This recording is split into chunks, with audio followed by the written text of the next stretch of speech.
안녕하세요. 성공예감 이대호입니다.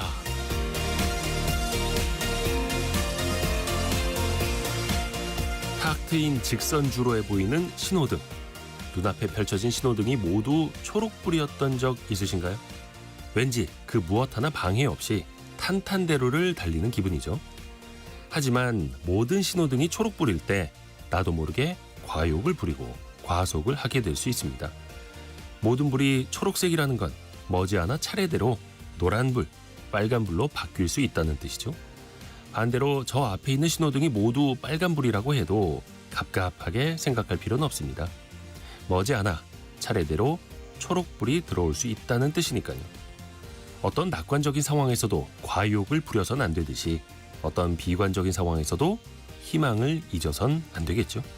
성공예감 이대호입니다. 시작합니다.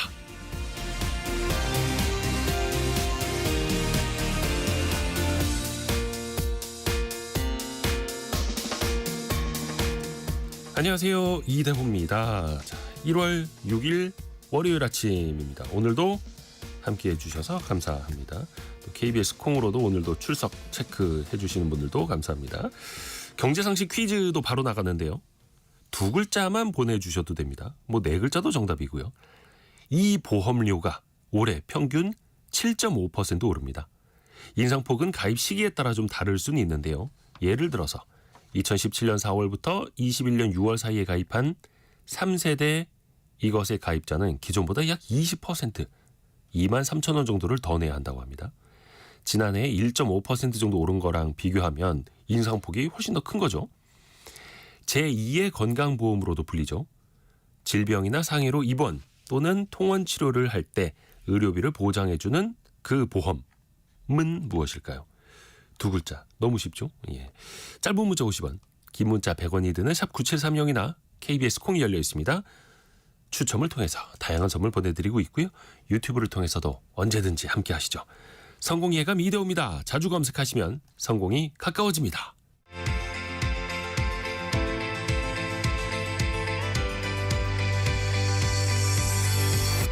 KBS 1라디오 성공예감 이대호입니다. 자, 이정옥님이 제일 먼저 알아봐 주셨네요. 감기 걸렸다고 따뜻한 물 많이 드시라. 감사합니다. 죄송합니다. 목 상태가 조금 안 좋아서 주말에 좀 많이 쉬기는 했습니다만 양해를 좀 구하겠습니다. 오늘의 경제 뉴스도 같이 한번 들어보시죠. 해담경제연구소 어예진 소장, 파이낸셜 뉴스 이환주 기자와 함께합니다. 안녕하세요. 안녕하세요. 자, 두 분이 선정한 소식 어떤 건지 어예진 소장부터 들어볼까요? 네, 제주항공 여객기 사고 현장 수습이 마무리 절차에 들어갔습니다. 사고 원인과 책임 규명 수사는 더 본격화될 전망인데 관련 소식 정리했고요. 사람도 기업도 점점 양극화가 심화되고 있다는 소식까지 전해드리겠습니다. 네, 이환주 기자는요. 네, 설 명절을 앞두고 KTX 예매가 시작됐습니다. 환불 규정도 변경됐는데 같이 알아보고요. 더불어서 설 앞두고 농산물 가격 인상 소식 준비했고요. 네. 이어서는 은행 예금 금리와 카드사 할부 관련 내용도 살펴보겠습니다. 네. 자, 어예진 소장에게 먼저 갑니다. 여객기 참사 소식부터 들어볼게요. 희생자 인도 절차가 마무리됐다고요. 네, 어제 기준으로 희생자 176명이 유족의 품으로 돌아갔습니다. 나머지 3명은 유가족 사정으로 오늘 인도됩니다. 유가족들은 각자 연고지에서 개별 장례를 시작했는데요. 장례를 마치게 되는 오는 토요일 다시 무안공항에 모여서 향후 대책을 논의할 예정입니다. 희생자 인도 절차는 끝났지만 정부는 유가족 전담 공무원 등을 통한 소통 창구는 계속 유지한다는 방침입니다. 전담 공무원이 각종 재증명 서류 발급을 지원할 예정이고요. 정부는 장례 이후에도 무료 법률 상담, 국가 트라우마 센터를 중심으로 하는 심리회복 지원, 유가족 긴급 돌봄 등을 이어간다는 계획입니다. 사고 원인은 계속 조사하는 거라고요? 네, 이번 참사의 원인이 조류 충돌이고 네. 또 참사 피해를 키운 요인은 로컬라이저의 그 콘크리트 둔덕이라는 지적이 힘을 받고 있는 그런 상황인데요. 항공철도사고조사위원회가 12단계에 걸쳐서 종합적인 원인을 조사한다는 계획입니다. 현재까지 사고 현장과 사고기 엔진을 살펴보고 있고요. 항공기 블랙박스에 해당하는 음성 기록 장치와 비행 기록 장치를 수거해서 분석 중입니다. 경찰도 업무상 과실치사나 중대재해처벌법 혐의를 적용해서 책임자를 처벌할 수 있을지 들여다보고 있는데요. 네. 무안공항과 제주항공에 대해 압수수색 등 강제 수사에 돌입했습니다. 한편 사고 희생자와 유가족의 명예를 훼손하는 온라인 게시글과 영상을 작성하고 유포하는 행위가 일부 발견되고 있습니다. 경찰청은 이 같은 행위에 대해서 엄정 대응 방침을 세우고 수사에 속도를 내고 있습니다. 현재 99건의 입건 전 조사 및 수사에 착수를 했고요. 유가족을 모욕하는 악성 게시글을 올린 피의자를 지난 주말에 검거를 했습니다. 나머지 작성자 소재도 현재 추적 중이고요. 이와 함께 관련 처벌을 촉구하는 고소 고발도 순차적으로 접수할 예정입니다. 또 이번 사고로 인해서 지역의 소규모 공항들의 타격이 클 수 있다. 이런 분석들도 나오더라고요. 네, 우리나라에요. 지금 전국 17개 공항 중에서 여객기가 이착륙하는 공항이 15개가 있습니다. 15곳. 네. 인천공항, 김포공항, 제주공항 등 이렇게 거점 공항으로 분류가 된 곳은 이 중에 6곳이고요. 네. 나머지는 주로 국내선 수요를 담당하는 지방 공항입니다. 문제는 이 중에서 73% 그러니까 11개 공항이 적자라는 겁니다. 가장 적자 규모가 큰 곳이 이번에 사고가 발생한 무안국제공항으로요. 지난해 253억 원의 적자를 냈습니다. 군산, 무안, 사천, 원주 등 주요 지방 공항은 활주로 이용률은 작년 기준으로 1% 안팎에 불과한데요.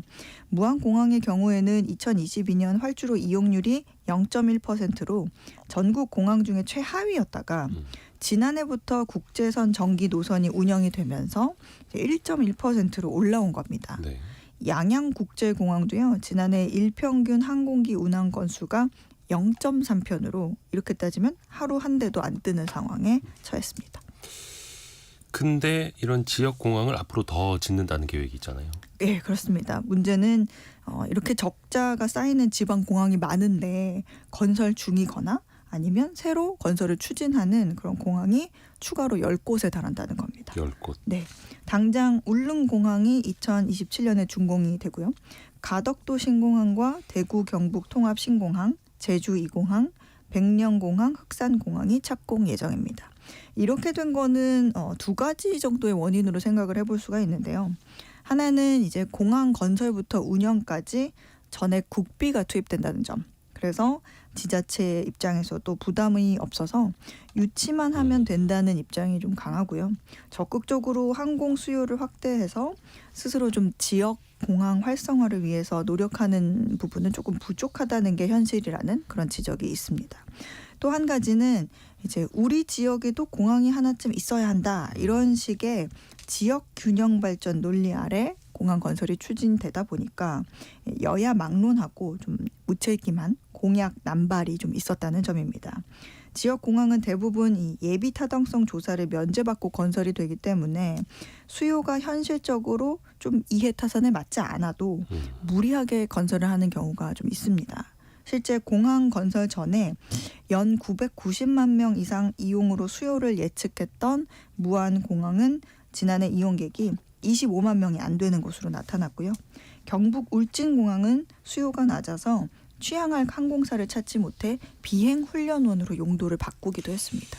이 공항을 통한 지역 균형 발전을 꾀하는 것은 좋은데 지역 균형까지만 있었고 발전은 없었다는 거. 이것도 다시 한번 짚어볼 부분입니다. 자, 이환주 기자에게 갑니다. 이제 설 명절 앞두고 기차표 예매하시는 분도 많을 거거든요. 근데 그 환불 규정이 좀 바뀌네요. 예, 우선 한국철도공사가요. 오늘부터 목요일까지 나흘간 설 연휴 KTX 승차권 우선 예매를 실시합니다. 네. 일단 오늘은 경북, 대구, 충북 등을 대상으로 오전 9시부터 오후 3시까지 예매를 진행하고요. 또 내일은 호남, 전라, 경춘선 등이 대상입니다. 그리고 설 특별소송 기간이 이달 24일부터 다음 달 2일까지는 열차 승차권 환불 위약금이 한시적으로 2배로 올라가는데요. 미리 승차표를 예매한 뒤에 임박해서 환불을 받거나 네. 아예 승객이 나타나지 않는 이른바 노쇼 피해를 막기 위해서인데요.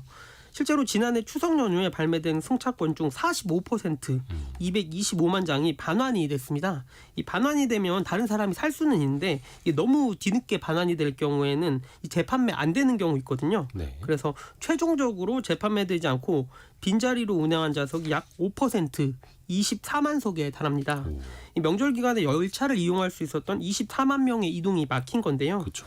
그래서 이번부터 환불 위약금이 열차 출발 시간 기준 이틀 전까지는 최저 위약금 400원만 받고요. 하루 전에 취소하면 5%, 당일 3시간 전까지는 10%, 3시간 후부터 출발 시간 전까지는 20%, 출발 후 20분까지는 30%의 위약금을 받게 됩니다. 예를 들어서요. 서울 부산 구간 KTX표를 예매했다가 출발 시간 3시간이 안 남았는데 환불을 네. 할 경우 기존의 열차표가 한 6만 원이어서 10% 네. 6천 원을 냈지만 올해는 2배로 12,000원의 위약금을 내야 하는 겁니다. 이 고향 가는 길에 필요 이상으로 기차표 먼저 많이 예매하시고 취소하시는 거 좀 피하시는 게 좋을 것 같고요. 또 환불을 해야 한다면 최소 이틀 전에는 해야 위약금이 크지 않습니다. 이게 다른 사람의 귀한 길을 또 막을 수도 있는 그런 행동이니까요. 설을 앞두고 농산물 가격은 어떨까요? 한번 좀 체크해 볼까요?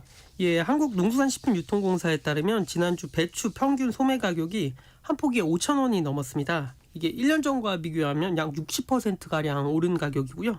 또 무도 한 개에 3,200원으로 작년보다 80% 가깝게 올랐습니다. 이 배추와 무 가격이 이렇게 오른 것은 기후 변화 때문인데요. 지난해 여름 폭염에다가 추석 이후까지 늦더위가 이어지면서 무와 배추의 생육이 부진했기 때문입니다. 또 겨울 주 무산지가 제주도인데 제주도에 올해 비가 많이 내리면서 무 생산량이 줄어든 탓도 있고요. 또 더불어서 지난해 김장철을 앞두고 배추와 무 가격이 급등하면서 이 조기에 정부에서 물량을 많이 공급했던 영향도 있습니다. 또 과일 살펴보면요. 설에 많이 먹는 대표 과일 배 가격도 10개에 42,000원으로 1년 전보다 한 25%가량 올랐습니다. 또 성수품은 아니지만 겨울철 많이 먹는 과일인 감귤 가격도 1년 전과 비교해 한 10% 이상 올랐고요. 네. 또 축산물 가격은 농산물보다는 안정적인 상황인데요. 이 한우 가격은 작년과 비슷하고 닭고기 소매 가격은 조금 내렸습니다. 이 삼겹살 소매 가격만 한 9%가량 오르는 상황이고요. 정부는 이르면 이번 주에 물가관리 대책을 발표할 예정인데요. 올해 설을 앞두고 사과, 한우 등 성수품 공급을 역대 최대 수준으로 늘리고요. 농협 같은 곳 대형마트 할인 행사도 역대 최대 규모로 지원할 방침입니다. 또 설이 가까이 다가올수록 또 이 물가 어떻게 되는지 그리고 방출 물량이 어떻게 되는지 계속해서 저희도 또 점검을 해드릴게요. 어혜진 소장에게 갑니다. 우리 사회의 양극화 계속 심해지고 있는데 대기업과 중소기업의 격차가 더 벌어졌다고요. 그렇습니다. 지난해 1월에서 11월 제조업에서 대기업 생산 지수는 2020년 수치를 100으로 놓고 계산했을 때 1년 전과 같은 기간보다 5% 상승한 114를 기록했는데요. 같은 기준으로 따졌을 때 중소기업 생산 지수는 0.9% 떨어진 98에 머물렀습니다. 문제는 대기업과 중소기업 간 격차가 올해 더 벌어질 가능성이 높다는 겁니다. 이번 달에 트럼프 행정부 2기가 출범을 하죠. 네. 그리고 또 국내 정치 리스크 등 대내외적 불확실성에 맞서야 하는 또 상황이 다가왔고 또 내수 부진에다가 고물가 또 고환율까지 엮이면서 중소기업의 경영 여건이 더 어려울 수 있다는 전망이 나왔습니다. 중소벤처기업연구원이 지난해 발표한 연구 결과에 따르면 매출 규모가 작은 기업일수록 환율 리스크에 더 민감하게 반응하는 것으로 나타났는데요. 제조 중소기업의 영업이익 측면에서 환차 손익이 차지하는 비중은 최대 25% 수준에 달했습니다. 그러니까 요약을 하면 매출 규모가 작을수록 그리고 성장 단계에 있는 글로벌 중소기업일수록 또 수출 규모의 특정 구간에 있을수록 환율 상승 시 환차손은 더욱 민감하게 상승 반응하는 것으로 나타났다는 겁니다. 결과적으로 소규모 기업은 환율 예측 또 환해지 활동 측면에서 상대적으로 취약할 가능성이 높다는 거죠. 그러니까 여러 가지 변수에 더 취약하다라는 거고 계층 간은 어떻습니까? 소득 격차도 차이가 더 벌어졌다고요. 네, 통계청에 따르면 우리나라 소득 상위 10%와 또 하위 10% 가구 간의 연소득 격차가 역대 처음으로 2억 원을 넘어섰습니다. 지난해 소득 상위 10%, 즉 10분위의 연평균 소득은 2억 1,051만 원으로 1년 새 1,300만 원이 더 늘었고요. 소득 하위 10%, 즉 1분위 가구의 연평균 소득은 1,019만 원으로 1년 전보다 65만 원이 늘었습니다. 상승률로 따졌을 때는 하위 10%가 약간 더 높았지만 소득 격차를 좁히기에는 역부족이었습니다. 격차가 더 넓어진 이유는 대기업과 중소기업 간 임금 격차가 커진 점이 하나가 있고요. 또 상위 10%의 재산소득이 불어난 게 사실은 큽니다. 이 재산소득이라고 하면 뭐 임대소득이나 이자, 뭐 배당소득 이런 소득을 말하거든요. 근데 이런 재산소득이 약 25% 증가하면서 상위 10%의 소득 증가를 견인했습니다. 소득 격차는 또 이제 자산의 양극화로 또 이어졌습니다. 지난해 소득 상위 10%의 자산은 전체 가구 순자산의 44%를 차지하면서 소득 하위 10%보다 금액으로 따졌을 때는 약 15억 원 정도가 많습니다.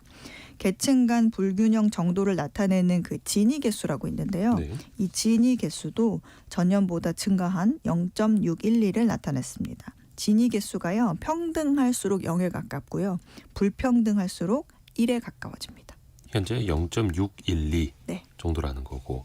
근데 문제는 이런 소득 격차가 결국 건강까지 차이가 날 수밖에 없도록 영향을 미친다는 거잖아요. 네, 윤석준 고려대학교 교수 연구팀이 지난 12년간 건강보험 데이터를 토대로 한국인의 소득 수준과 건강 수명 추이를 분석한 결과가 있어서 좀 소개를 해드리겠습니다.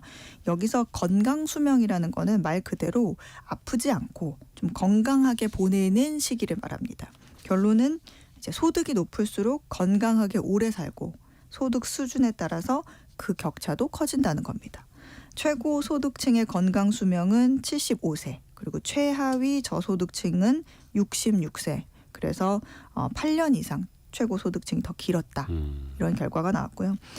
이 연구 결과를 보면서 그 세계적인 경제 평론가 중에 마틴 울프라고 있거든요. 네. 마틴 울프가 작년에 그 파이낸셜 타임즈에 쓴 칼럼을 같이 좀 소개해드리면 좋을 것 같은데, 칼럼 제목이 그 장수 사회에서 이제 우리가 앞으로 염두해야 하는 것, 이렇게 바뀔 것이다, 이런 내용이었거든요. 여기서 몇 가지 포인트를 제시했는데 그 중에 하나가 나이 먹는 방식을 바꿔야 한다라는 나이 겁니다. 먹는 방식이요? 네, 그러니까 지금까지는 늙으면 다 그래, 병에 걸리고 그런 거지 뭐 이런 식으로 우리가 인식을 하고 뭐 치료를 하지만 그래도 점점 죽음에 가까워졌는데, 앞으로는 어떻게 늙을 것인가가 가장 중요한 문제가 될 거라는 겁니다. 그러니까 가진 것으로 벌어지는 불평등이 비단 돈만이 아니라 이제는 건강도 이전보다 더 심화된다는 얘기입니다. 또 하나는 지금 앞에 소개해드린 국내 연구 결과와 이어지는 부분인데요. 그 앤드류 스캇이라는 경제학자에 따르면 미국에서 가장 부유한 1%와 가장 가난한 1%의 기대 수명 차이가요. 남성의 경우에는 15년, 여성의 경우에는 10년으로 나타났습니다. 마틴 울프가 이 연구 결과를 인용을 하면서 주장하는 부분이 뭐냐면, 빈부의 격차가 수명의 격차가 되고 가난하면 상대적으로 훨씬 빨리 죽게 된다는 겁니다. 문제는 이런 단순 건강과 수명의 차이로 끝나는 게 아니라요. 네. 불평등에 대한 어떤 사회적 저항이 좀 상상할 수 없게 더 커질 수 있다는 게 요점이었습니다. 그 소득 이완주 기자. 격차의 네. 양극화가 그 되물림 되는 것도 더 큰 문제인데요. 뭐 우리나라의 단적인 예를 하나 들어보면 그 입시에서 예를 들면 과거에는 명문대, 의대 이런 데를 명문고 출신이 많이 갔다면 최근에는 서울에 있는 비싼 아파트 출신들이 대부분 의대와 뭐 서울의 주요 대학들에 입학을 많이 한다라고 합니다.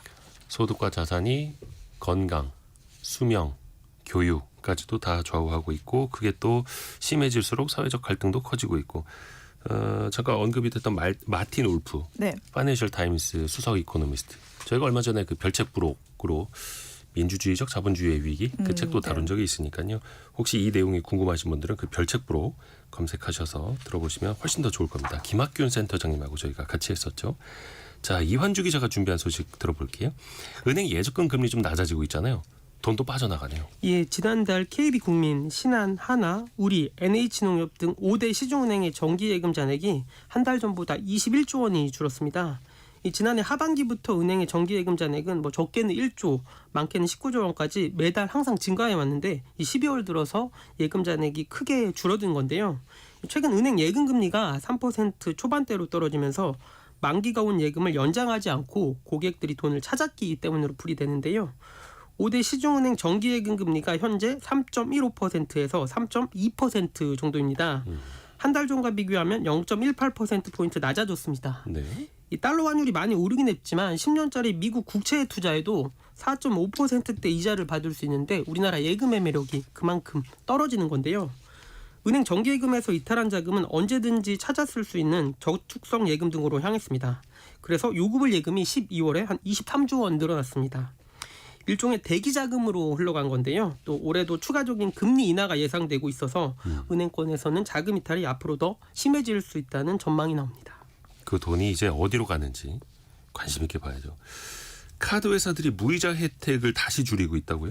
예, BC카드와 우리카드가 지난해 최대 6개월까지 제공했던 무이자 할부를 최대 4개월로 2개월 줄였고요. 국민카드도 5개월에서 3개월로 2개월 줄였습니다. 한국은행이 기준금리를 인하하면서 카드사들의 자금 조달 비용이 줄어들었고 이 카드사들이 고객 유치를 위해서 지난해 10월에 6개월 무이자 할부 서비스를 다시 시작한 건데요. 네. 근데 또 연말 소비 심리가 위축되는 상황에서 소비 촉진을 위해 특단의 조치를 취했지만 그 다시 2개월 만에 원점으로 복귀를 시킨 겁니다. 최근에 비상계엄 사태, 탄핵 전국에 이어서 제주항공 여객기 참사까지 발생을 하면서 소비 심리가 얼어붙었고요. 그러자 비용이라도 줄여보겠다는 카드사에 계산이 깔려있는 것으로 보이는데요. 또 최근에 가맹점 수수료 인하 개편 영향도 컸는데요. 카드사의 수익성이 줄어들면서 무이자 혜택을 길게 유지할 경우 그만큼 카드사의 비용이 늘어날 수 있기 때문입니다. 이 카드사가 허리띠를 졸라매면서 향후에 캐시백이나 카드사의 할인 혜택 등이 줄어들 수도 있다는 우려가 벌써부터 나오고 있습니다. 어차피 소비 증가도 안 되는 거 비용이라도 줄여보자 이런 선택인 거네요. 카드사들은. 조금 더 선순환 쪽으로 좀 갔으면 하는 바람인데 아쉽습니다. 파이낸셜 뉴스 이환주 기자 그리고 해담경제연구소 어예진 소장이었습니다. 고맙습니다. 감사합니다.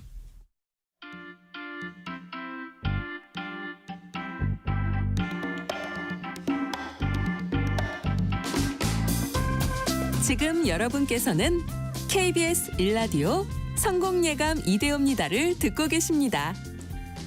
프로그램에 참여하신 청취자 여러분께는 추첨을 통해 Y스트릿에서 밝은 눈과 두뇌 건강, 활력까지 한 번에 와이즈 부스터를, 아름다운 식탁 창조 주비푸드에서 뿌리 담은 리얼 생 와사비를, 쉽고 빠른 판촉물 제작 시너지 기프트에서 무드 등 미니 가습기를, 그리고 성공예감에서 준비한 커피 쿠폰을 보내드립니다. 당첨자는 성공예감 이대호입니다 홈페이지에서 확인하세요. 안직환 님이 내일부터 청취율 조사 기간이라는데 저는 성공예감 듣는다고 외칠게요 라고. 오은주 님도 내일부터 청취율 조사가 시작됩니다. 성공의 멘토 성공예감 응원합니다 이렇게 보내주셨네요. 와, 이렇게 훌륭한 청취자분들이 함께 계십니다. 감사합니다. 자, 여러분께 또 선물도 보내드릴 수 있는 경제상식 퀴즈 한 번 더 내드리겠습니다. 두 글자만 써주셔도 되는데요. 질병이나 상해로 병원에 입원하거나 치료를 받을 때 일정 부분 보장을 받을 수 있고요. 국민 4명 중에 3명이 가입해서 제2의 건강보험이라고 불리는 이것은 무엇일까요? 이 보험료가 계속 오르고 있죠. 특히 도수치료나 비타민 주사 같은 비급여 의료비 항목이 늘어서 보험사들은 이 요금을 높일 수밖에 없습니다. 이렇게 또 불가피하다 항변을 하고 있죠. 현재 4세대 이것까지 나와 있죠. 1세대는 약 2%, 2세대는 6%가량 오르고요. 3, 4세대는 각각 20%, 13%로 그 보험료 인상폭이 더 크다고 합니다. 이것은 어떤 보험일까요? 두 글자만 보내주셔도 되는데요. 1991 쓰시는 분께서는 이 보험을 많이 안 쓸 수 있도록 건강하시길 바랍니다. 이렇게 보내주셨고요. 4719님은 저는 30대에 4만 원대 이것을 들었었는데 지금은 50대에 10만 원가량 비용이 나온다고요. 엄청 올랐네요. 물론 이제 장기간 이걸 또 가입을 하고 계시기는 합니다만 김정아님은 보험료가 한없이 올라서 어디 갔더라? 보험료가 한없이 올라가서 요즘 해지해야 되는 건 아닌지 생각 중입니다. 제가 보험금 청구는 거의 없어서 건강하다는 증거이기는 하지만 부담이 되세요. 점점점. 그러니까 왠지 이 보험금을 안 탔으면 왠지 손해 보는 느낌. 그래서 하나라도 내가 더 치료를 받고 더 타서 써야지 하다가 결국은 또 손해율이 올라가니까 보험사는 그러면 보험료를 또 올리겠습니다라고 하는 이 끊이지 않는 메비우스의 띠 같기도 합니다. 자, 여러분이 생각하시는 그 정답 두 글자 보내주시면 되고요. 짧은 문자 50원, 긴 문자 100원이 되는 샵 9730이나 KBS 콩으로 보내주시면 됩니다.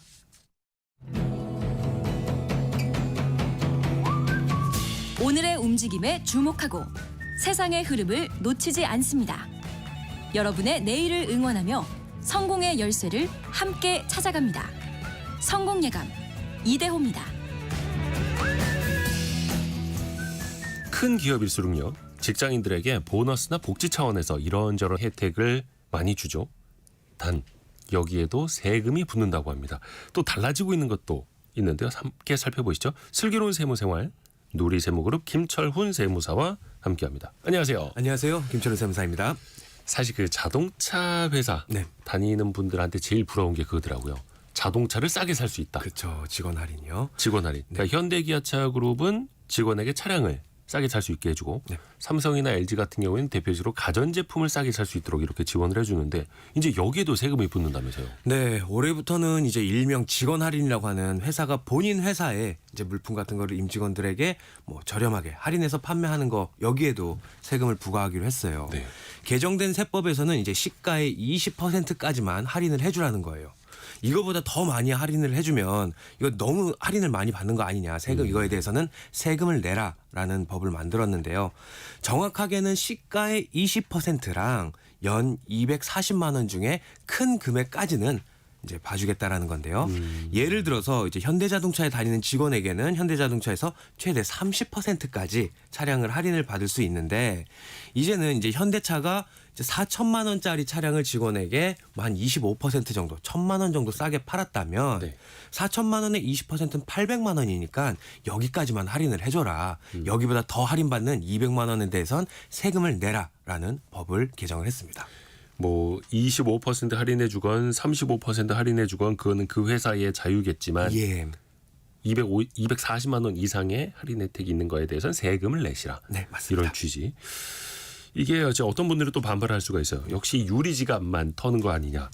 근데 이렇게 직장인들 복지에 대해서 과세를 더 강화하는 배경은 뭘까요?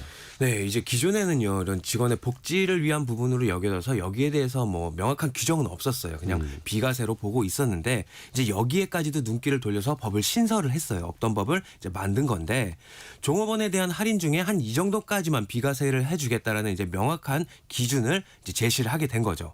뭐 일각에서는 이제 부족한 세수를 이제 메우기 위한 정책이 아니냐라고 봐서 이에 대해서 뭐 삼성전자나 현대자동차 등 이렇게 과세 대상에 포함된 직원분들은 이제 정부가 부족한 세수를 메우기 위해서 말씀하셨던 대로 직장인의 유리지갑만 털어가고 있다고 반발을 하고 있습니다. 아이고 그렇죠.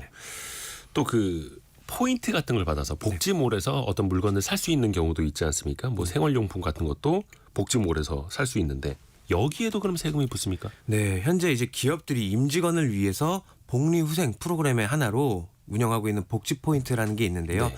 여기에 대해서도 세금을 걷는 문제가 지금 현재는 논란 중에 있습니다. 최근에는 이제 본인이 근무하는 곳에서 받은 복지 포인트로 뭐 다이소 같은 곳에서 쇼핑도 하거나 전자제품도 살 수가 있는데요. 네.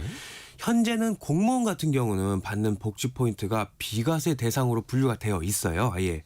근데 반면에 일반 기업 같은 경우에서 받는 복지 포인트는 이제 법원의 판결을 통해서 계속해서 이제 비과세가 아닌 세금 부과 대상이다. 과세 대상이다로 분류가 되어 왔기 때문에 네. 여기 조세 형평성의 문제가 계속해서 제기가 되고 있습니다. 근데 또 일부 직장인들은 아니 이런 데에다가도 세금을 뜯으려고 하느냐 또 반발도 하고 맞아요. 소송까지 나선 사람들도 있다면서요. 네, 이게요. 첫 논란의 시작은 사실 다른 부분에서 발생을 했던 거예요. 네. 2019년에 서울의료원의 직원들의 뭐 복지 포인트와 관련된 대법원의 판결인데요. 네. 당시 이제 대법원에서는 공무원이나 공기업에 지급되는 복지 포인트는 일반적으로 임금으로 간주되지 않는다. 라는 판례를 제시를 했어요. 근데 이거는 이제 복지 포인트가 세금을 부과하겠다 이 내용은 아니었는데 네. 이제 이 내용이 소득세로까지 넘어오게 돼서 그러면 임금으로 간주되지 않는다고 얘기를 했으면 복지 포인트는 소득세도 내면 안 되는 거 아니냐, 소득세 부과 대상도 네. 아닌 거 아니냐라는 부분으로 이제 다시 쟁점이 옮겨가게 된 거예요. 네. 그것 때문에 이제 이후에 코레일 같은 공기업이나 아니면 바스프나 하나 같은 민간 기업에서까지도 네네. 이제 지방 법원에 낸 소송에서 이 복지 포인트가 직원들의 근로 복지를 위한 거지 그 임금이나 뭐 근로소득이 아니다라는 부분에 주목을 하면서 아하. 여기에 대해서 부과했던 세무서 처분이 부당하다는 판결이 나오고 있는 중인데, 그렇다고 해서 다 모든 게 다 그렇게 나온 건 아니고 몇몇 고등법원에서는 납세자가 이겼고요. 몇 고등법원에서는 국세청이 이겼기 때문에 아직 최종적인 대법원의 명확한 판단은 나오기 전인 상태입니다. 헷갈리는데요. 이 복지 포인트가 네. 소득이냐 아니냐. 예. 그러니까 명확하게 대법원에서 가늠을 좀 해줄 필요가 맞습니다. 있네요. 예. 아직까지 좀 혼란스러운 상황이고. 고등법원마다 약간 판단이 다른 상태로 나와 있는 어허. 겁니다. 그러면 상여금이나 보너스 같은 건 어떻습니까? 이거는 복지 포인트보다는 약간 좀 명확할 것 같긴 네, 한데. 느낌이 오죠. 예. 일반적으로는 근로소득으로 간주되기 때문에 소득세가 부과됩니다. 이럴 때는요, 이제 회사에서는 보너스를 직원에게 줄 때 원천 징수를 해야 되고요. 네. 보너스를 받은 직원 같은 경우는 누진세율이 적용돼서 본인이 연말정산을 할 때나 아니면 종합소득세 신고할 때 정산을 하게 되는데요. 예를 들어서 내가 월급을 매달 400만 원씩 받는 사람인데 보너스 상여금으로 200만 원을 한번 받았다. 라고 하면은 나의 1년 총 급여액은요. 네. 매달 받는 400만 원을 12개월 받으니 4,800만 원과 그리고 여기 보너스로 받았던 200만 원 합쳐서 5천만 원이 될 거고요. 이 5천만 원이 종합소득세, 누진세율에 따라서 과세가 될 거예요. 이제 뭐 보너스라고 하더라도 일반 성과급과 같은 보너스의 경우에는 비과세 혜택을 주는 경우도 있는데요. 네. 예를 들어서 생산직에 일하고 있는 근로자 같은 경우는 이제 초과 근로수당에 대해서 일부만큼은 비과세 혜택이 있고요. 또 최근에 좀 유명해졌던 출산과 관련해서 나온 보너스 같은 경우는 네. 비과세 혜택도 있습니다. 그것도 일부 금액에 한정해서. 맞습니다. 네. 또 설 앞두고 있는데 기업에서는 직원들에게 상품권 같은 걸로 설 상여금 같은 거 줄 수 있잖아요. 네. 그럼 이 상품권에는 세금이 어떻게 돼요? 네, 명절 선물로 상품권을 받았는데 여기까지 세금을 내면 좀 속상하긴 할 거예요. 네. 사실 이때는 상황에 따라서 조금씩 다르긴 한데요. 원래는 상품권으로 보너스를 받든 현금으로 보너스를 받든 보너스를 받으면 세금이 부과되는 건 맞아요. 왜냐하면 이유는 상품권도 현금과 동일한 가치를 갖고 있기 때문에 보너스나 상여를 받으면 당연히 앞에서 말씀드렸듯이 근로소득으로 과세가 됩니다. 그래서 마찬가지로 회사에서는 현금 보너스를 줄 때랑 같이 상품권 금액에 해당하는 금액만큼 이제 세금을 원천 징수한 다음에 지급을 해야 되는데 뭐 일정한 금액 이하의 경조사비라든지 아니면 명절 선물 같은 게 지급되는 데는도 여기에 대해서 세금을 떼면 너무 정이 없잖아요. 네. 그래서 해당 금액이 직장 내 경조사비 한도 내에 있다고 한다면 비과세 혜택이 적용될 수 있습니다. 그래서 일반적으로 우리가 받는 명절 선물이나 경조사비로 지급된 소액의 상품권 같은 경우는 건당 만 10만 원 이하일 경우라면 비과세로 인정될 가능성이 높습니다. 건당 10만 원 이하의 상품권을 네. 명절 때 받을 때는 네. 비과세 될 수 있다. 네. 그러면 상품권 10만 원 대신에 네. 같은 금액의 물건으로 받는 경우는 어떻습니까? 뭐 네. 예를 들어서 햄, 네. 식용유 세트 네. 이런 거 받을 수도 있잖아요. 그럴 수도 있죠. 예. 보너스를 이제 물건으로 받는다고 하더라도 원칙적으로는 세금이 부과되는 건 맞아요. 이유를 말씀드리면 물건도 그 상품도 경제적 가치가 있는 근로의 대가로 보기 때문에 근로소득에 포함은 되는데요. 그래서 그 물건의 시가로 기준으로 세금이 부과됩니다. 근데요, 이것도 마찬가지로 앞의 내용처럼 명절 선물을 뭐 10만 원짜리 선물로 받았다. 그럼 뭐 직원에게 사장님이 이제 선물을 주면서 김 부장님 올해 설 선물 드립니다. 올해도 잘 부탁드립니다. 근데 이거 세무서에서 명절 선물 줄 때도 원천 징수를 떼라고 하는데 이거 10만 원짜리 설 선물인데 뭐 명절 선물 받으려면 원천 징수로 10,000원 주세요. 이게 말이 안 되잖아요. 아하. 네. 이런 식의 사회 통념상 인정되는 경우라고 한다면은 예. 마찬가지 상품권과 마찬가지로 보통은 비과세로 처리가 됩니다. 그것도 대략 한 10만 원 정도. 10만 원 정도면 예, 문제없이 비과세로 처리가 될 거라고 봅니다. 근데 이것도 뭐 예를 들어서 뭐 1,200만 원어치의 그렇죠. 상품을 준다 이러면 또 넘어서서 예. 세금을 물어야 될 수도 있는 근로소득이 될 거고요. 수도 있는 거죠. 예. 네, 경우에 따라서 조금씩 이제 차이가 있기도 하네요. 맞습니다. 또 하나 회사에서 경조사 있을 때 임직원들한테 왜 축의금이나 부의금 같은 거 주는 경우도 있고 네. 일종의 복지 성격으로 뭐 수십만 원 혹은 100만 원 이렇게 주는 회사들도 있거든요. 네. 이거는 그럼 세법상 어떻게 되는 겁니까? 네, 일반적으로 비과세로는 보긴 하지만요. 네. 이제 경조사비가 실비 보전이라든지 아니면 가장 중요한 용어인데요.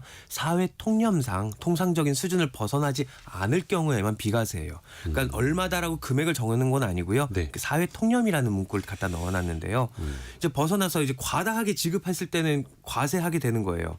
일반적인 수준을 넘어선 금액 같은 경우는 이제 근로소득으로 간주가 돼서 소득세가 부과되는데 예를 들어서 뭐 통상적인 경조사비 이 수준인 한 10만 원에서 한 50만 원 수준이라고 한다면 비과세로 볼 거고요. 뭐 과도하게 경조사비를 많이 줬다. 예를 들어서 한 300만 원 이상씩 주었다라고 네. 하면은 이런 부분은 과세가 될 수 있겠죠. 어느 쪽으로 뭐 과세든 비과세든 회사에서는 경조사비에 대한 지급에 대한 규정도 가지고 있어야 될 거고요. 명확한 증빙도 보관을 해야 할 겁니다. 일단 회사 내에서 경조사비 지급에 관한 규정이 있어야 될 테고. 네. 근데 이게 사회 통념상이라는 금액이 예. 국세청에서 딱 얼마입니다라고 정해진 거는 정해지진 않았습니다. 아니에요. 네. 헷갈리네요. 네, 사회 통념상 네. 또 하나 직원들이 출장 갈 때 자기 차 타고 갔다 와서 네. 회사에서 기름값 같은 거 이제 지원받는 경우 있지 않습니까? 네. 또 출장비도 나오고 네. 여기에는 세금이 어떻게 됩니까? 네, 이렇게 실비를 변상해주는 정도의 금액이라고 하면은 비과세를 하게 됩니다. 마찬가지로 뭐 토요일, 일요일 근무를 한다는 일직이라든지 아니면 뭐 숙직을 해서 받는 숙직료, 일직료 또는 여비 같은 이런 실비를 변상해 정도의 금액에 대해서는 뭐 영수증 첨부를 하면은 비과세 처리가 되는데요. 이제 특이한 거는 해외 근무에 따른 귀국 휴가에 관련된 뭐 비행기비라든지 아니면 여비 같은 것도 다 비과세가 돼요. 아. 예를 들어서 우리 직원이 해외에서 나가서 파견 근무를 하고 있는데 네. 휴가 때 한국으로 들어와서 이제 집에 가서 쉴 수가 있잖아요. 네네. 이런 국내 귀국하는 비용도 다 비과세가 되고요.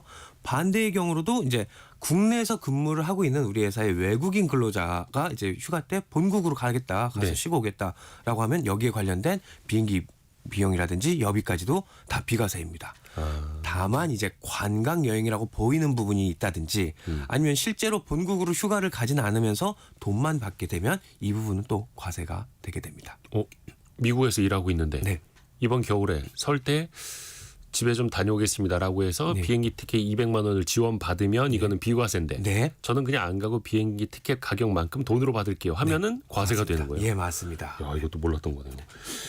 또 하나 그 왜 출장 가면서 포인트나 마일리지를 직원 개인 명의로 쌓는 경우도 있지 않습니까? 네. 요것도 혹시 문제가 될 수 있습니까? 네, 이제 회사 자금이나 아니면 회사 카드를 이용해서 직원이 사용하고 그를 통해서 뭐 항공 마일리지를 받는다든가 아니면 신용카드 포인트를 받는다든가 이런 경우가 있는데 이걸 직원 개인이 갖게 되면은 직원 개인의 실제적인 뭐 지출이 없이 경제적 이득을 취한 걸로 해당되기 때문에 근로소득으로 간주가 될 수가 있습니다.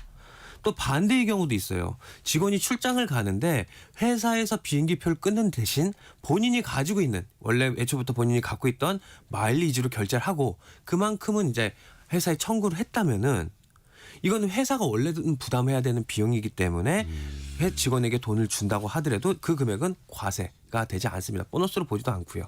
그래서 과세도 안 되고 돈을 주는 회사도 마찬가지로 그만큼은 비용으로 인정이 가능합니다. 아하. 이외에도 회사에서 지원을 받기는 하는데 세금이 붙지 않는다. 요것도 좀 알려주세요. 네, 여러 가지가 있는데요. 그 중에 이제 뭐 대표적인 것들부터 말씀을 드린다면 가장 먼저 나오는 게 이제 식대예요. 이제 한 달에 월 20만 원 이하까지는 식대를 받는다고 한다면 이거는 비과세가 됩니다. 네. 또는 뭐 식사를 음식으로 현물로 제공받는다는 경우에도 금액 제한 없이 다 비과세가 되는 거고요. 이제 육아수당 같은 경우도 또 비과세가 있어요. 6살 이하의 자녀를 둔 근로자한테 이제 지급하는 보육과 관련된 급여는 마찬가지로 월 20만 원 한도로 해서 비과세가 되고요. 지금 이제 설 선물 같이 이야기가 나온 부분 일반적으로 명절 선물이나 뭐 창립기념일 선물 같은 경우는 비과세를 하게 됩니다. 마찬가지로 이것도 통상적인 수준, 뭐 사회통념을 초과하지 않는 수준이면은 비과세가 되게 됩니다. 다만 이게 그 통상적인 수준 네. 이런 게 또 나중에 문제가 됐을 때 그게 또 얼마로 따져볼 것이냐. 맞습니다. 이런 또 쟁점은 항상 남아있네요. 네. 김철훈 세무사와 함께했습니다. 고맙습니다. 감사합니다. 라디오 정보센터 다녀옵니다. 윤석열 대통령에 대한 체포영장의 유효기간이 오늘 자정에 만료되는 가운데 고위공직자범죄수사처가 오늘 윤 대통령에 대한 체포영장 집행 관련 업무를 경찰에 넘긴다는 공문을 보냈습니다. 경찰은 내부적으로 법리 검토를 거쳐 체포영장 집행을 언제 어떤 방식으로 할지 결정할 방침입니다. 법원이 고위공직자범죄수사처의 체포영장 집행이 위법하다면은 윤석열 대통령 측의 이의 신청을 기각했습니다. 윤 대통령 측은 대법원 재항고를 검토할 계획이라고 밝혔습니다. 한국은행은 오늘 지난해 12월 말 기준 우리나라 외화 보유액이 4,156억 달러로 11월 말보다 2억 1천만 달러 늘었다고 발표했습니다. 하지만 연말 기준 외화 보유액은 2019년 말 이후 5년 만에 가장 적은 수준이었습니다. 2025학년도 대학 정시 모집 결과 의대 지원자 수가 10,000명을 돌파했습니다. 의대 정원이 늘어나면서 지원자가 지난해보다 30%가량 늘어났습니다. 의대 쏠림 현상이 현실화하면서 자연계 지원자는 줄어든 것으로 나타났습니다. 지금까지 라디오 정보센터 뉴스 정한나였습니다. 서울 기준으로 보면요. 전 월세 세입자들이 월 소득의 20% 정도를 임대료로 내고 있다고 합니다. 자기 소득의 5분의 1을 월세로 내고 있다. 특히 요즘에는 월세가 또 가파르게 오르고 있죠. 부담이 커질 수밖에 없는데요. 최근 월세 시장 동향부터 또 실수요자들의 대응 방법까지 같이 한번 배워보겠습니다. 돈워리 투자백서 시간, 어서민의 성선화 대표와 함께하죠. 성 대표님. 네, 안녕하세요. 안녕하세요. 물론 이게 지역마다 또 경우에 따라서 다 다르겠습니다만 일반적으로 월세 가격이 요즘 어느 정도 하는지 좀 체크 부탁드립니다. 네, 지금 가장 최근 자료를 보면은요, 이제 KB 부동산 12월 월간 주택 가격 동향이 있거든요. 서울 아파트 월세 지수를 보면은 12월에 120.4로 1년 전보다 7% 상승을 했습니다. 그러니까 서울 아파트 월세 가격이 2018년 이후 7년째 상승 중인데요. 사실 이렇게 하면은 사실 좀 와닿지가 않아서 제가 최근에 좀 조사를 했던 자료를 보면은 네. 서울 월세 평균이요. 지금 현재 2024년, 그러니까 작년 10월 기준으로 77만 원으로 조사가 됐거든요. 그런데 이제 2024년 8월, 그러니까 불과 2년 전이죠. 이제 2년 전은 56만 원이었습니다. 그러니까 이제 불과 2년 만에 실질적으로 평균 월세 가격이 거의 20만 원 정도가 상승을 했으니까 월세 사람들한테는 상당히 부담이 커졌다라고 할 수가 있고, 사실 최근에 또 동향 중에 하나가 이제 얼죽신이라고 하는데요. 이제 네. 얼어 죽어도 신축, 이런 이제 트렌드가 이제 월세 시장에서도 확연하게 나타나고 있는데, 이제 다방 조사에 보면은요, 그러니까 5년 이내 신축, 그것도 뭐 아파트도 아니고 그냥 연립 다세대 이런 신축 원룸의 평균 월세가 이제 100만 원을 넘었었습니다. 그러니까 아파트도 아닌 신축 원룸 같은 경우에도 이제 신축이면은 월세를 100만 원 이상 내고 사는 사람들이 상당히 늘어났다, 이렇게 볼 수가 있는 거죠. 어떻게 보면 아파트든 원룸이든 사람들이 또 신축을 또 원한다. 네. 이런 뜻일 수도 있겠고요. 수도권이 아닌 지역은 어떻습니까? 물론 이제 비수도권 같은 경우에는 서울만큼 그렇게 월세가 비싼 건 아니지만 그래도 이제 상승하는 추세라는 건 똑같은데요. 지금 한국부동산원 월세 통합 가격 지수를 보면 이제 2024년 11월 기준으로 했을 때 지방권 월세 가격도 0.03% 상승을 해서 상당히 오르는 추세에 있다라고 볼 수가 있습니다. 올해도 월세 가격이 계속 오를 것이냐, 사실은 또 이게 중요하죠.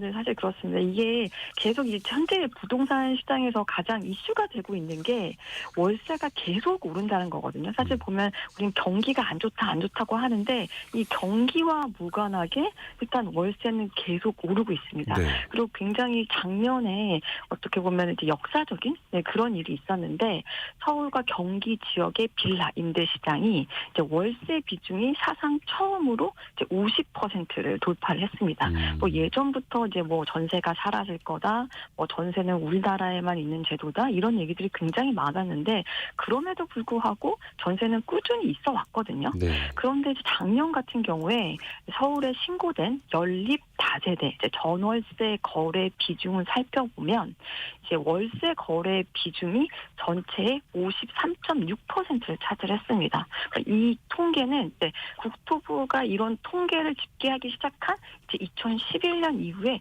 가장 높은 수치라고 할 수가 있거든요. 그리고 이제 2020년하고 비교를 해보면 이제 5년 전, 그러니까 2020년에는 월세 비중이 거의 30% 정도였거든요. 네. 그러니까 불과 5년 만에 월세 비중이 거의 한 24%포인트가 증가를 했기 때문에 굉장히 빠른 속도로 월세가 증가하고 있다 이렇게 볼 수가 있고 또 가장 이제 중요한 포인트는 이제 월세가 상승하는 요인들이 있거든요.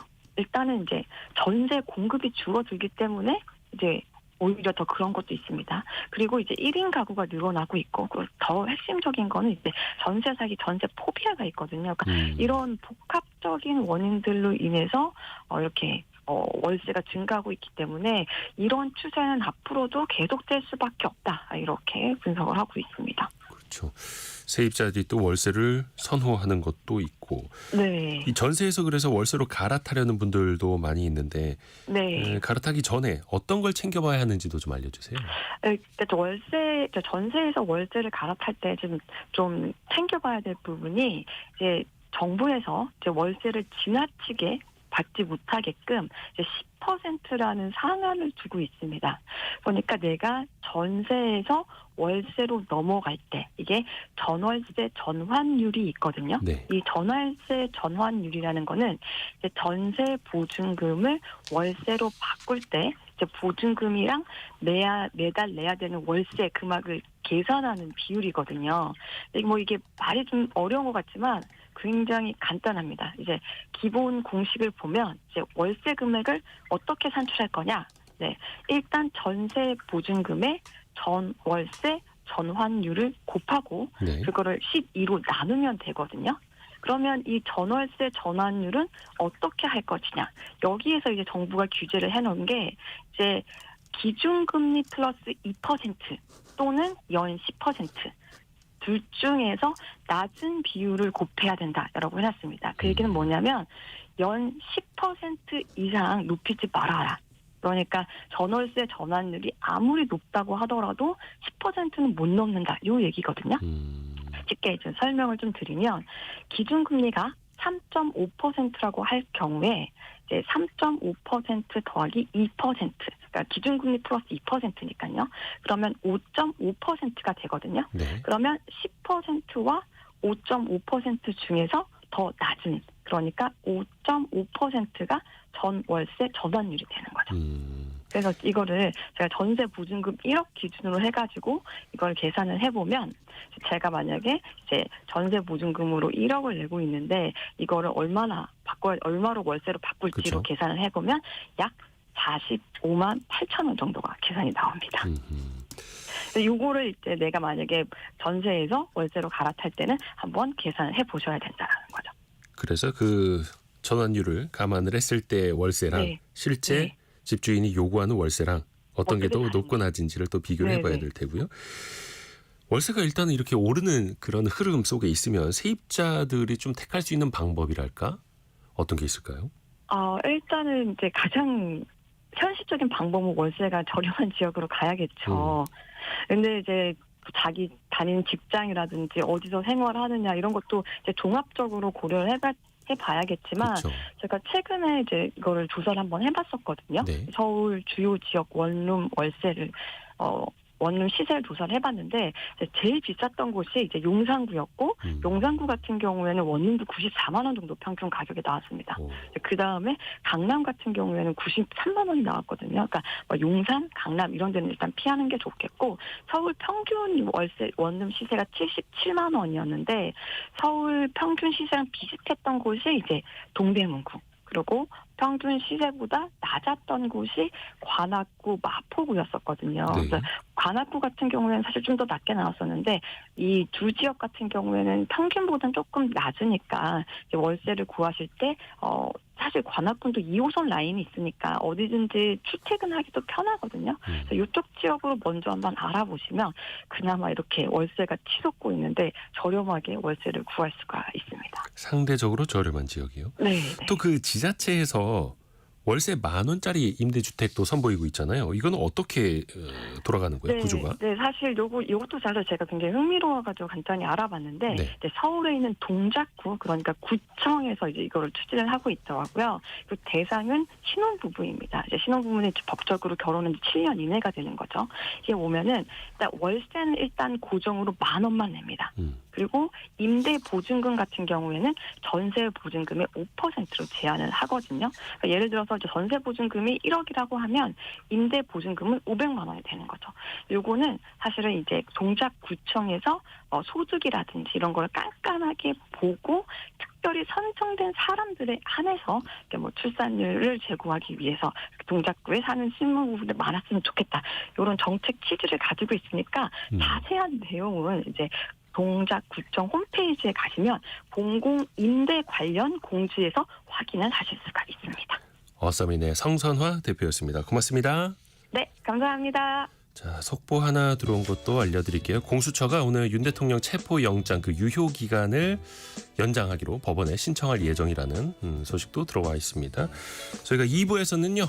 개미스쿨 시간으로 돌아옵니다. 오늘도 증시는 조금 오르곤 있는데요. 올해 한국 증시 과연 좋을지 또 어디에 투자해보면 좋을지 증시각도기 곽상준 부장과 잠시 후에 함께 하시죠. 10시 5분에 금방 다시 뵙겠습니다.